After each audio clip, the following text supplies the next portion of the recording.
Good morning, students. Welcome to the another session of Information and Technology. So today we will start, or today we will continue from the topic that we have just left in the last class. In the last class, we have started spreadsheet, where we get to know what is spreadsheet, the different features of spreadsheet, the uses of spreadsheet. In the same session, we also got to know the different basic components of a worksheet window or a workbook window. कि एक spreadsheet को अगर Calc यानी open office के package में open करते हैं तो उसमें क्या क्या पैकेजेस आते हैं, क्या क्या टर्म्स या ईयर कंपोनेंट्स होते हैं जो अपना अपना रोल प्ले करते हैं. Where we discuss what is row, what is column, what is cell address, what is active cell, what is formula bar, what is name box. There are number of things that we have discussed in the last class.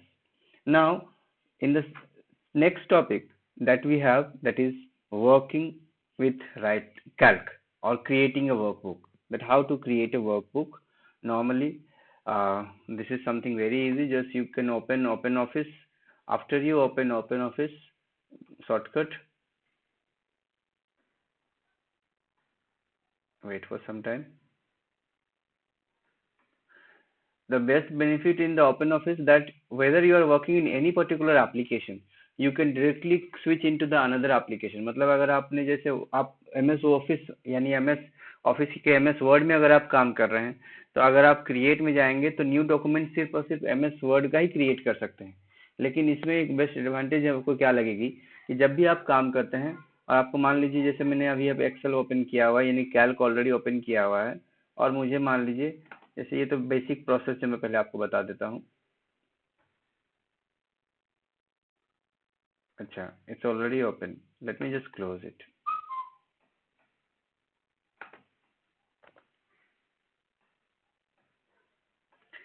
अगर आपको normal open करना है तो आप OpenOffice का icon पे click करोगे तो इतने सारे ऑप्शंस आपको मिलते हैं.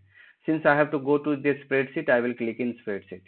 But if you're working in spreadsheet and you want to create some other document, go to file, new, and this you can see here. You can go to text document, you can create a presentation document, means PPT. So by working in a different application, you can switch into a different application or you can start creating a different application. Like if I create in text document, writer will get open. So this is how the things are much friendly in calc. तो ये तो हो गए creating a workbook. तो normally जब भी हम लोग वर्कबुक को क्रिएट करते हैं तो we have these many options और दिस इज द विंडो जिसमें आपको ये जो एरिया दिख रहा है, this is the area where we get to know the current address of the cell. ठीक है, जो सेल सेलेक्ट किया हुआ है उसका एड्रेस आपको यहाँ दिखेगा. In this tab we got to know the current sheet which is getting selected. यहाँ पर 3 सीट है बाय डिफॉल्ट. अभी कौन सा सीट सेलेक्टेड है, एक्टिव है, seat 1. if I click in sheet 2, it will be get selected or it will be active mode, क्योंकि जो भी डेटा टाइप करेंगे वो sheet 2 में चला जाएगा. तो this is what is there in the very front screen after we creating a calc document. Inserting data in a document, आप अपने हिसाब से डेटा इंसर्ट कर सकते हैं जो भी आप चाहें. ठीक है, we just press the tab button or we can press the arrow button. इस तरह से आप अपना अलग अलग सेल में जाकर अपने हिसाब से डेटा टाइप कर सकते हैं. हम लोग पता है कि सेल क्या है. सेल एक रेक्टेंगुलर एरिया है जो कैसे फॉर्म होता है, रो और कॉलम के इंटरसेक्शन से. ठीक है, तो इसके बारे में बात नहीं करेंगे. डेटा कैसे इंटर करना है आपको पता है. Normally just we have to select the cell and type the things that we have to type, whether it is a number or alphabet or anything. Then moving in a worksheet, page number 197 पे अगर आप आएंगे तो आपको लगभग 1.5 page का shortcuts मिलेगा जिसमें अलग अलग तरीके से हम लोग एक वर्कशीट के अंदर मूव कर सकते हैं और इसके प्लेटफॉर्म को अपने कन्वीनियंट के हिसाब से यूज कर सकते हैं. जैसे अगर आपको सिंगल सेल में मूव करना है तो आप माउस से मूव कर सकते हैं. ठीक है, अपने माउस के पॉइंटर को आप अलग अलग जगह पर अपने हिसाब से उस जगह पर click on the specified cell. Multiple cell को अगर आपको सिलेक्ट करना है, जैसे कि ए बी, ये सेल और इस सेल तीनों को सिलेक्ट करना है और माउस से सेलेक्ट करना है. ये सभी शॉर्टकट्स मैं अभी आपको माउस से बता रहा हूँ. नॉर्मली आप लोग बहुत सारे स्टूडेंट ऑलरेडी फेमिलियर होंगे, लेकिन फिर भी है तो इसको एक बार देख लेते हैं. तो अगर इसको सिलेक्ट करना है तो पहला सेल को मैंने सेलेक्ट कर लिया. मुझे माउस का लेफ्ट बटन को, क्योंकि मैं टच पैड लैपटॉप में काम कर रहा हूँ तो मैं टच पैड का लेफ्ट बटन को प्रेस करके रखूंगा, होल्ड करके, और जहां तक मुझे जाना है मैं सेलेक्ट करूंगा. ठीक है, जहां तक मुझे ड्रैग करना है मैं ड्रैग करता रहूंगा, उतने सारे सेल सेलेक्ट हो जाएंगे. ठीक है, so this is how the number of cell get selected. एक पूरा का पूरा रो सेलेक्ट करना है, तो उस केस में उस रो के नंबर को क्लिक कर दीजिए, देखिए पूरा रो सेलेक्ट हो जाएगा।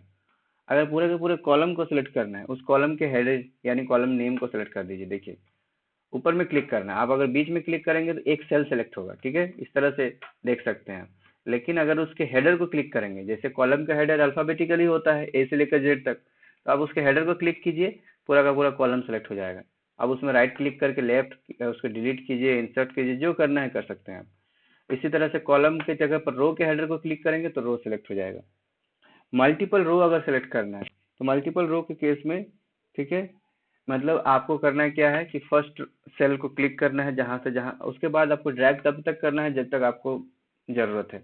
इस तरह से मल्टीपल रो सेलेक्ट कर सकते हैं। पूरा रो अगर सेलेक्ट करना है तो आपको और नीचे नीचे जाना पड़ेगा, तो उसके लिए लेकिन हमें नॉर्मली इतने सारे कॉलम्स की जरूरत पड़ती नहीं है, मल्टीपल रोज की जरूरत पड़ती है, तो अपने हिसाब से हम लोग उसको सिलेक्ट कर सकते हैं। मल्टीपल कॉलम सेलेक्ट करने के लिए click on the first letter of a column then drag till the required column, ठीक है। जैसे मल्टीपल रो के लिए फर्स्ट मान लीजिए मैंने फर्स्ट कॉलम था, इस तरह से आप देखिए ये सारे मल्टीपल रो सेलेक्ट हो गए। मल्टीपल कॉलम के लिए आपको कौन सा सेलेक्ट करना है, जो कॉलम आपको फर्स्ट चाहिए उससे लेकर इस तरह से देखिए ड्रैग करना है, सब माउस का ड्रैगिंग से यूज हो रहा है। उसके बाद होल वर्कशीट, अगर पूरा का पूरा वर्कशीट को सिलेक्ट करना है तो वह आपको करना क्या है, देखिए यहाँ पर ये जो एरिया दिख रहा है 1 और A के, इस एरिया को डबल क्लिक कर देना है, देखिए, ठीक है। मैं फिर से बता रहा हूँ, ये 1 और A दिख रहा है आपको एकदम कॉर्नर पे लेफ्ट पे ऊपर में, और उसी के इंटरसेक्शन के ऊपर में एक ब्लैंक सेल दिख रहा है आपको, ये एक तरह से हेडर ही है लेकिन ब्लैंक है। इस एरिया को डबल क्लिक करेंगे तो पूरा का पूरा वर्कशीट सेलेक्ट हो जाता है, ठीक। तो इस तरीके से हम लोग एक वर्कशीट में मूव कर सकते हैं यूजिंग माउस। ना यूजिंग कीबोर्ड, अगर राइट मूव करना है, this is something very obvious, आप राइट एरो की का यूज करेंगे। अगर लेफ्ट मूव करना है तो लेफ्ट एरो की का यूज करेंगे। अबव यूज करें तो आप टॉप, मतलब जो आपका एरो की टॉप एरो की रहता है या उसी एरो की को हम लोग यूज करेंगे। अगर नीचे की ओर मूव करना है तो हम लोग अपने बॉटम एरो की को यूज करेंगे, ठीक है। हम लोग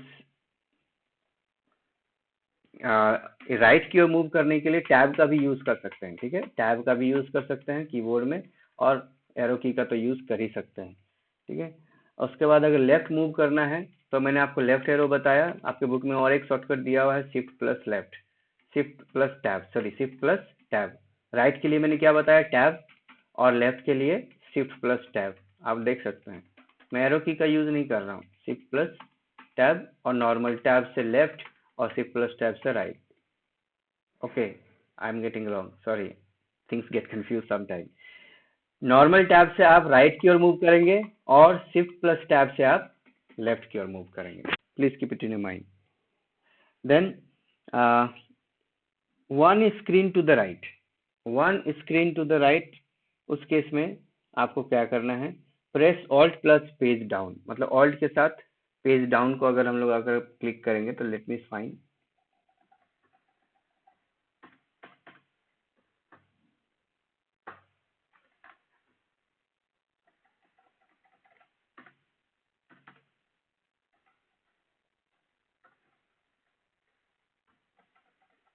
yes, you can see one screen to the page down, ठीक है।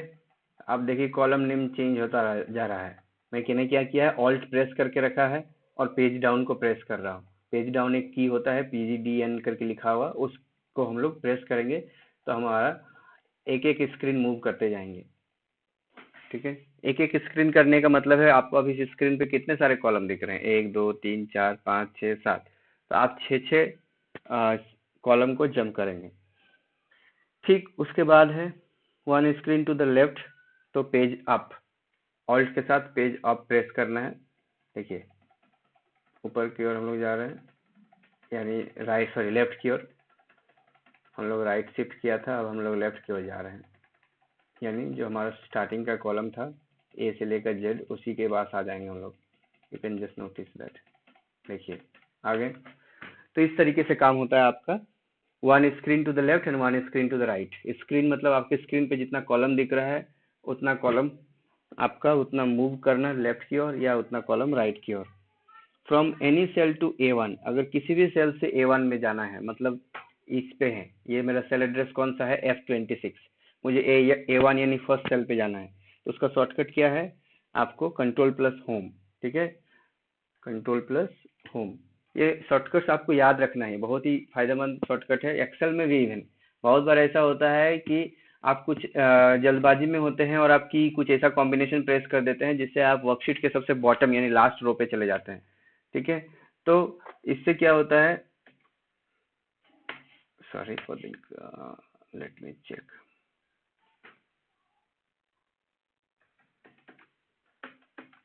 Late me just show you.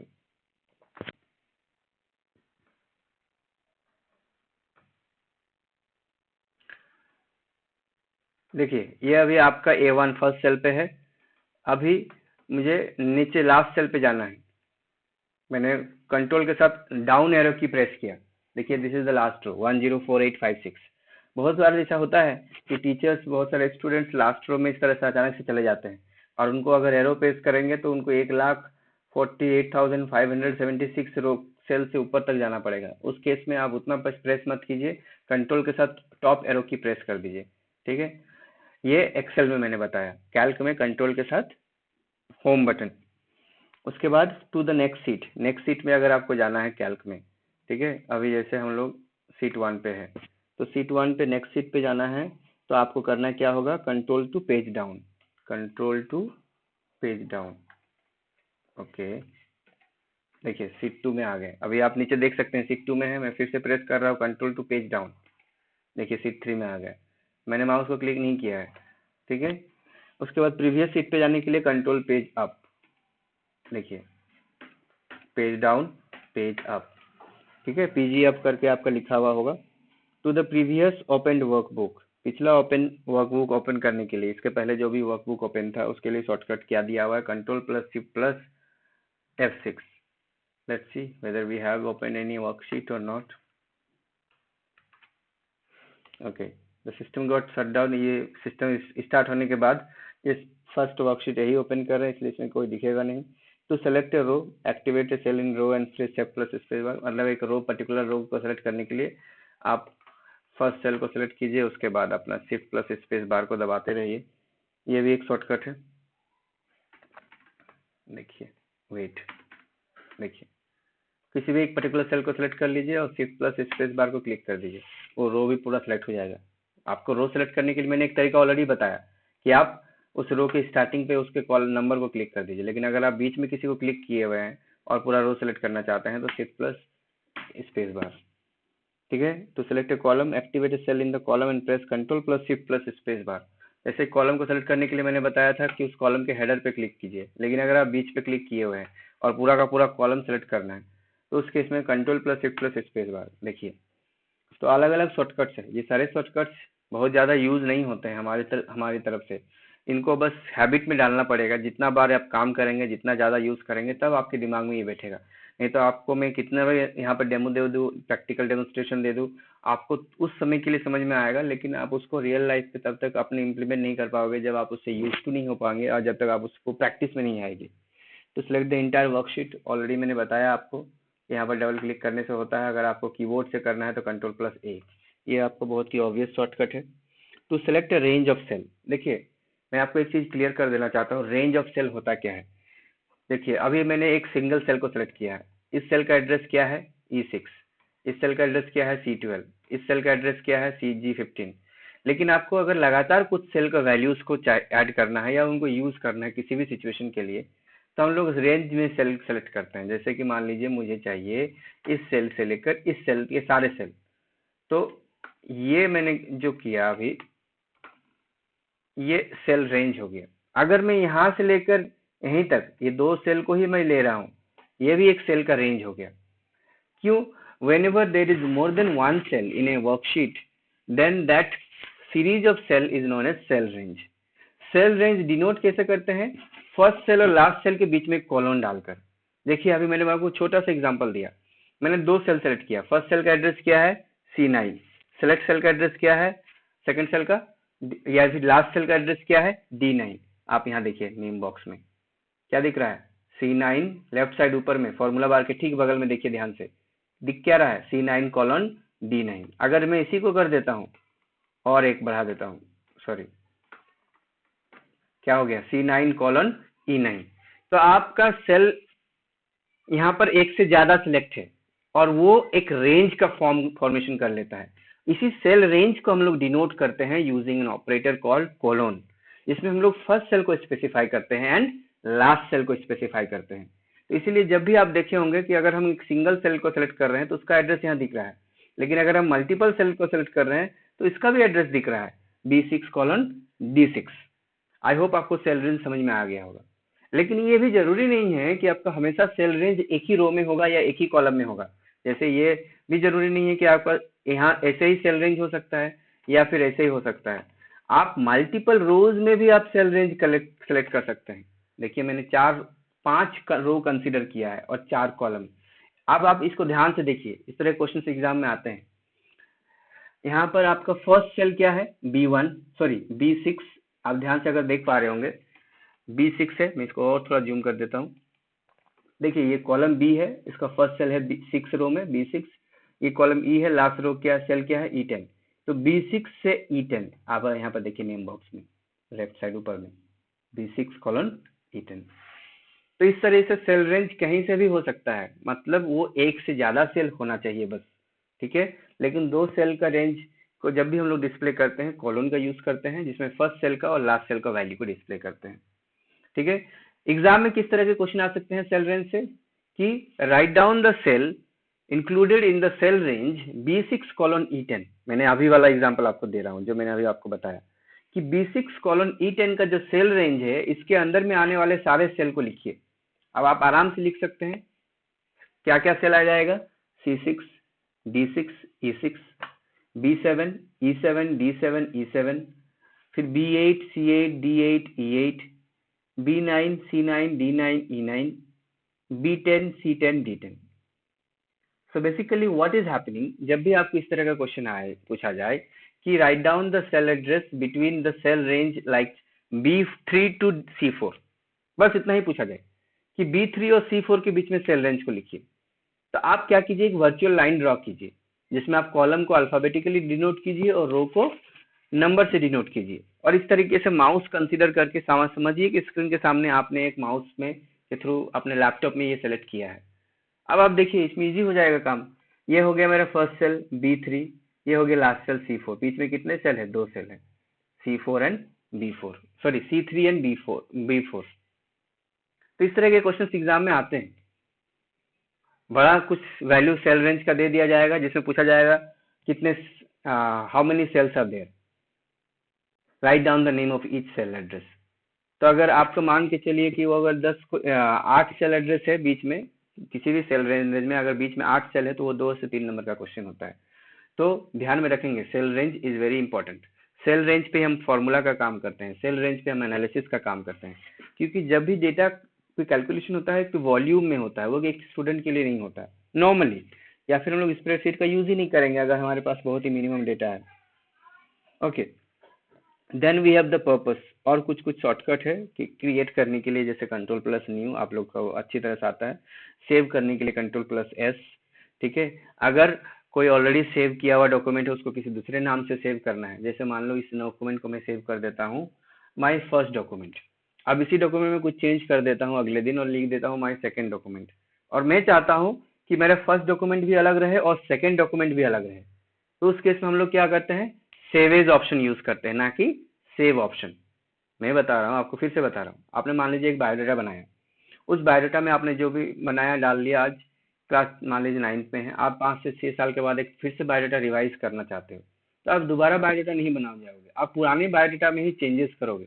लेकिन आप पुराने बायोडाटा को भी एक रखना चाहते हो अलग और नया बायोडाटा को भी रखना चाहते हो, उस केस में हम लोग यूज करते हैं Ctrl+Shift+S, यानी सेव एज ऑप्शन।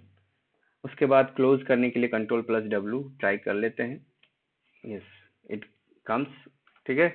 आपका आएगा डायलॉग बॉक्स। पूरा स्प्रेडशीट से बाहर आने के लिए Ctrl+Q। देखिए फिर से मैसेज पूछा गया, मैं नहीं कर रहा हूँ बाहर। जितना भी शॉर्टकट से आप देख सकते हैं, to open an existing document Ctrl+O है, प्रिंट के लिए P है। तो शॉर्टकट्स बहुत सारे नॉर्मल होते हैं, P के लिए प्रिंट है, O के लिए ओपन है, S के लिए सेव है। इसी तरीके से अलग अलग पर्पज के लिए अलग अलग शॉर्टकट्स अवेलेबल है। तो अभी तक हम लोगों ने जो पिछला 10 से 12 मिनट का हम लोगों ने देखा कि किस तरह से अलग अलग शॉर्टकट्स अवेलेबल है, जिसमें हम लोग माउस के थ्रू काम कर सकते हैं, एवन कीबोर्ड के थ्रू भी काम कर सकते हैं अलग अलग पर्पस के लिए। ठीक है, now we have range of cell. Let me check the time of the session. Hope अच्छा, it's already 20 minute, 10 minutes. Otherwise we have many things to discuss, and I'm trying to make the things more clear so you can understand very easily, and this is the reason that the things get stretched, the session gets delayed, but I hope you are not getting bored in between. अगर bore कर रहा हूँ तो please comment box में उसको भी लिख दीजिएगा, because this is something that you have to be familiar with and you have to accept these things. नहीं, इज नो अदर ऑप्शन। अभी जो टॉपिक्स चल रहे हैं मैं इसको प्रैक्टिकल डेमोन्स्ट्रेशन के थ्रू ज़्यादा अच्छे से समझा सकता हूँ, rather just sending some voice note और गिविंग सम लाइव क्लास। इसी से हम लोग ज़्यादा अच्छे से समझ सकते हैं। चलिए अब चलते हैं नेक्स्ट टॉपिक पे। वर्टिकल रेंज और कॉलम रेंज कैसे होगा। तो नॉर्मल सेल रेंज अगर वर्टिकल सेलेक्ट करना है तो ये हो गया वर्टिकल सेल रेंज। ठीक है, हॉरिजॉन्टल सेल रेंज, ये हो गया horizontal cell range. Mix cell range यानी आपका वर्टिकल भी हो और हॉरिजॉन्टल भी हो, यानी एक से ज्यादा इस तरीके का मल्टीपल रो और कॉलम यूज हो, तो उसको हम लोग बोलते हैं मिक्स सेल रेंज। तो ध्यान में रखेंगे, वर्टिकल सेल रेंज यानी आप सिर्फ कॉलम को सिलेक्ट कर रहे हैं, किसी एक पर्टिकुलर कॉलम को। हॉरिजॉन्टल यानी किसी पर्टिकुलर रो को सिलेक्ट कर रहे हैं। ठीक है, और सॉरी, मिक्स सेल रेंज में होता है जब आप मल्टीपल रो और मल्टीपल कॉलम के सेल को सिलेक्ट कर रहे हैं। तो इस तरीके से आपका सेल रेंज को हम लोग डिनोट करते हैं। आपके बुक में अलग अलग स्क्रीनशॉट्स और सिचुएशन और एग्जांपल्स दिए हुए हैं कि किस किस सेल के बीच में सेल रेंज हो सकता है। तो आपको नोटिस अच्छे से देखना है, पेज नंबर 199 और 200 में जितने भी चीज़ें दी हुई हैं इसको अच्छे से एक बार जरूर देखिएगा। ठीक है, इसमें स्टेप्स दिए हुए हैं, आपको बस करना क्या है, माउस को ड्रैग करना है एक जगह से दूसरी जगह तक। Then we have saving a workbook. एक वर्कबुक को सेव करना चाहते हैं, यहाँ सेव बटन दिख रहा है, फाइल में जाकर भी सेव क्लिक कर सकते हैं। ठीक है, जैसे ही जाएंगे आपको पूछा जाएगा कि आप इसको किस नाम से सेव करेंगे और कहाँ सेव करेंगे। मैं इसको डेस्कटॉप में सेव कर रहा हूँ, ऐसे ही मैं लिख दे रहा हूँ डेमो क्लास 9। ठीक है, इसका एक्सटेंशन क्या है, बाय डिफॉल्ट डॉट ODS देख सकते हैं आप। ODS means dot open document in spreadsheet. ठीक है, और ODF का होता है full form open document format, S spreadsheet के लिए। अब यहाँ पर जाकर आप इसको सेव भी कर सकते हैं। अब आ जाती है ओपनिंग इन एग्जिस्टिंग डॉक्यूमेंट, एक पुराने डॉक्यूमेंट को ओपन करना। ये भी आप लोगों को अच्छी से आता है। फाइल प्लस में जाएंगे, कंट्रोल+O यानी ओपन में जाएंगे, देखते हैं अगर कोई फाइल मेरे पास बना हुआ है। I doubt हो कि anything I would get over here. Why? Because more or less the things I type is just for that timing only during the class. After that, okay, let me check. This is which kind of document? Database document? No, this is not there. So I don't think I have any document with in OpenOffice spreadsheet. Okay, so this is how we open. I think you all must know about how to open an existing document. To print document, अगर किसी document को print करना है जो spreadsheet में है तो file में जाएंगे, पेज प्रीव्यू देखना है तो देख सकते हैं कि किस तरह से वो प्रिंट करेगा। अभी कुछ भी है नहीं तो ब्लैंक दिखेगा। ठीक है, मैं नॉर्मल क्या करता हूँ, सेल में बॉर्डर इंसर्ट कर देता हूँ तो आपको समझ में आएगा।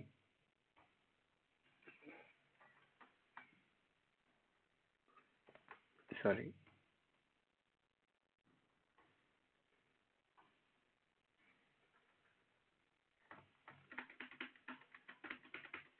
okay, without writing anything we can't get anything in the print.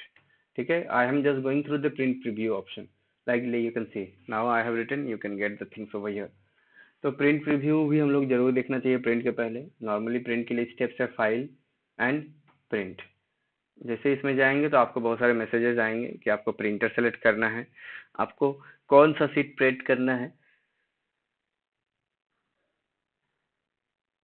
सारे सीट से प्रिंट करने हैं कि जो करंट सीट है वो प्रिंट करना है, या जो सिलेक्टेड सेल है उनको प्रिंट करना है। आप अपने हिसाब से उनको सेलेक्ट करके प्रिंट कर सकते हैं। ठीक है, जरूरी नहीं है कि सारा का सारा कुछ प्रिंट किया जाए। बहुत बार ऐसा होता है कि हम बहुत सारे ऐसे फाइल को प्रिंट करते हैं जिसमें बहुत सारी चीज़ें अननेसेसरी होती है, तो उसको हम लोग प्रिंट के समय अवॉइड कर देते हैं।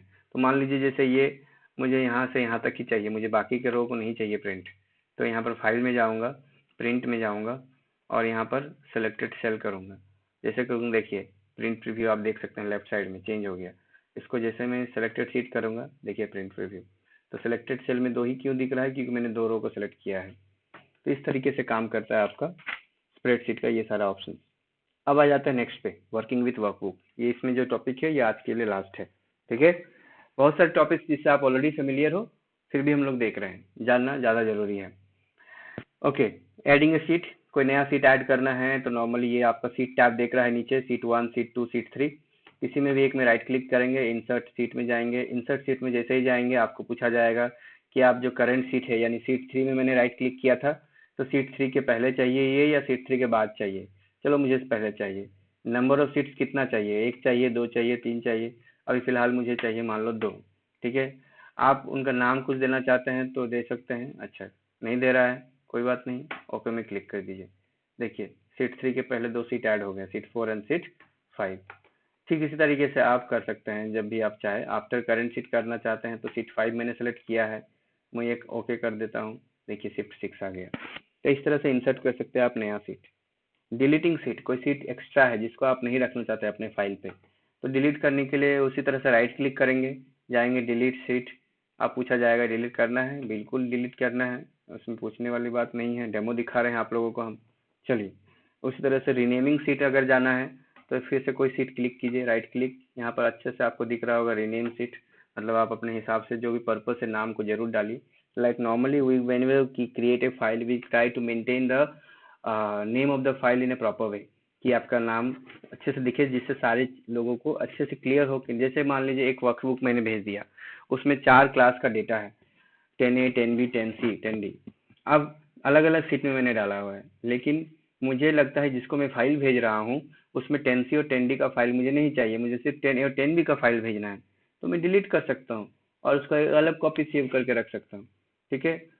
और रीनेम कब करेंगे, जैसे उस तरह से क्लास का नाम हमें देना है, 10A मान लीजिए लिखना है, तो देखिए 10A हो गया। तो रीनेम का पर्पस भी आप अपने हिसाब से कभी भी जरूरत के हिसाब से यूज कर सकते हैं, और बहुत ही बेनिफिशियल है। इससे सामने वाले को जो डेटा आपका आपके ऑप्शंस में एक्सेस कर रहा है उसको एक्सेस करने में काफी इजी हो जाती है, ठीक है, काम करना काफी इजी हो जाता है। रीनेमिंग हो गया। उसके बाद है मूविंग ए वर्कशीट। जैसे ये 10A है, ये 10A आपका देख रहे हैं सेकंड लास्ट पोजीशन पे है, ठीक है। इसको नहीं करते, थोड़ा सा आप लेफ्ट की ओर चलेंगे, सीट 1 है, ये सीट 1 आपका फर्स्ट पोजीशन पे है, इसको मैं यहाँ नहीं रखना चाहता हूँ, मन नहीं मान रहा है, हम पीछे करना चाहता है। देखिए राइट क्लिक करेंगे, मूव करेंगे, पूछना चाहता है कि आपको किस डॉक्यूमेंट में मूव करना है, मुझे डेमो क्लास 9 यानी इसी डॉक्यूमेंट में मूव करना है। कहाँ पर मूव करना है, इंसर्ट बिफोर यानी सीट 4 के पहले, सीट 2 के पहले या 10A के पहले, तो मैं सीट 10A के पहले कर देता हूँ, या फिर आप लास्ट पोजीशन पे भी कर सकते हैं। अगर आप यहाँ पर ओके कर देंगे, जैसे देखिए सीट 1 10A के पहले चला गया, नीचे आप देख रहे होंगे। अगर आप यहाँ पर मूव नहीं करना चाहते हैं, आप कॉपी करना चाहते हैं, ठीक है। बहुत बार ऐसा होता है कि आपके पास कुछ डेटा है, आप उसके साथ कुछ चेंजेस करना चाहते हैं, लेकिन आपका एक्चुअल डेटा को आप इंटैक्ट रखना चाहते हैं, तो आप उसकी कॉपी क्रिएट कर लीजिए, ठीक है। जैसे कि इसमें कॉपी कर दीजिए और मुझे इसको चाहिए मूव टू एंड पोजिशन, और ओके में क्लिक कर दीजिए। देखिए सीट 1 का एक कॉपी आ गया, पार्ट 2। कॉपी करने से क्या है कि आपका सीट 1 जो है वो इंटैक्ट रहेगा, ओरिजिनल डेटा है, उसमें कोई छेड़छाड़ नहीं करेंगे आप। इधर जो भी चेंजेस करना है आप इसमें कीजिए, और अपने हिसाब से मैनिपुलेशन जो भी कस्टमाइजेशन करना है आप कीजिए, काम कीजिए, आपका ओरिजिनल डेटा भी सेव है, आपका रिवाइज्ड कस्टमाइज्ड डेटा भी सेव है। ठीक इसी तरह से आप मूव कर सकते हैं डेटा वर्कशीट को एक जगह से दूसरे जगह पर। हाइड और अनहाइड सीट, अगर कोई सीट है जिसको आपको लगता है कि नहीं, जो मुझे हाइड करना जरूरी है, जो कि किसी भी अनऑथराइज एक्सेस ना हो सके, तो 10A को मुझे मान लीजिए हाइड करना है, राइट क्लिक करेंगे। यहाँ आपको ऑप्शन दिख रहा है, कुछ नहीं दिख रहा है, अरे हम भी बोका मानो से, यहाँ नहीं है, सॉरी। फॉर्मेट में जाइए, यहाँ पर ऑप्शन देगा सीट, लेकिन ये किस सीट को हाइड करेगा, जिस सीट को आपने सेलेक्ट किया हुआ है। अभी मैंने 10A को सेलेक्ट किया हुआ है, यहाँ पर आपको ऑप्शन दिख रहा है हाइड। देखिए 10A गायब हो गया। अब गायब होने के बाद लाएंगे कैसे वापस, यहाँ पर फिर से जाइए फॉर्मेट में, ठीक है। फॉर्मेट में जाएंगे और यहाँ पर सीट में जाएंगे और यहाँ शो में क्लिक करेंगे। आप पूछेगा जैसे शो में कि कौन सा सीट को शो करना है, मैंने एक ही सीट हाइड किया था 10A, तो आपको ओके कर देना है सेलेक्ट करके, 10A आ गया। तो इस तरह से आप सीट को हाइड भी कर सकते हैं और शो भी कर सकते हैं। यहाँ पर नीचे से नहीं होगा ऑप्शन इसका, आपको बस नीचे से सीट को सिलेक्ट करना है जिसको हाइड करना है, एक बार उसको क्लिक कर देना है, फॉर्मेट में जाना है, you will go to sheet and you just click in the hide option, the things will get hide. अगर उसी को फिर से ऑन करना है यानी विजिबल करना है तो सीट में जाएंगे और जाएंगे शो में, पूछेगा कौन सा, सीट 1, हाँ भाई सीट 1 आ जाएगा, सीट 1 आपके पास। तो इस तरीके से आप सीट को हाइड भी कर सकते हैं। Then we have navigation. Navigation is feature of calc by which cursor can be placed anywhere in the seat directly to move directly to any cell। तो ये स्टैंडर्ड टूल बार में एक navigation form है जिसको आप use कर सकते हैं। वेट वेट वेट वेट एक minute, if I am able to give will get it or not, जो भी हो ट्राई करते हैं। अगर कोई नेविगेशन ऑप्शन दिख रहा है आपको, ठीक है, एक मिनट। यस, नेविगेटर क्या पर्पस है इसका, सीट में आप अलग अलग जगह, ये नहीं दूसरा पर्पस है ये। Okay, select the option navigator from view menu, view में जाएंगे, नेविगेटर में जाएंगे, ओके यहाँ चले गए, देन प्रेस द इंटर की। ओके अच्छा, देखिए अभी फिलहाल इसको मैं बता देता हूँ फिर से अच्छे से। आपको नेविगेटर का पर्पस है कि मान लीजिए आपको एक स्पेसिफिक सेल में जाना है किसी सीट में, ठीक है, जैसे अभी फिलहाल ये सीट 1 सेलेक्ट है, मैं नेविगेटर यहाँ स्टैंडर्ड टूल बार में भी आपको दिख जाएगा, या शॉर्टकट इसका है F5, या व्यू में जाकर भी आप डाल सकते हैं। जैसे जाएंगे अभी देखिए सीट 1 सेलेक्ट है, अब यहाँ पर भी दिख रहा होगा सीट 1, कौन सा कॉलम चाहिए आपको, ठीक है, मैं कॉलम जाना चाहता हूँ F, और रो नंबर जाना चाहता हूँ 7, ठीक है, और इंटर प्रेस कर दीजिए, देखिए आपका सेल आ गया। तो नेविगेटर बटन से आप एक पर्टिकुलर सेल में भी जंप कर सकते हैं अपनी ज़रूरत के हिसाब से, ठीक है, आपको उस पर्टिकुलर सेल का कॉलम और रो नंबर टाइप करना पड़ेगा। तो आज के लिए इतना ही है, इसके बाद का जो भी है उसके एक अलग क्लास में हम लोग देखेंगे। आई होप जो भी चीज़ें हम लोगों ने देखी आपको समझ में आई होंगी, और कहीं कोई दिक्कत है तो आप ज़रूर लिखिए कमेंट में या फिर ग्रुप में मैसेज के थ्रू, एंड जो भी होमवर्क है आपका आपको मिल जाएगा। So thank you everyone. Stay home, stay safe and stay happy.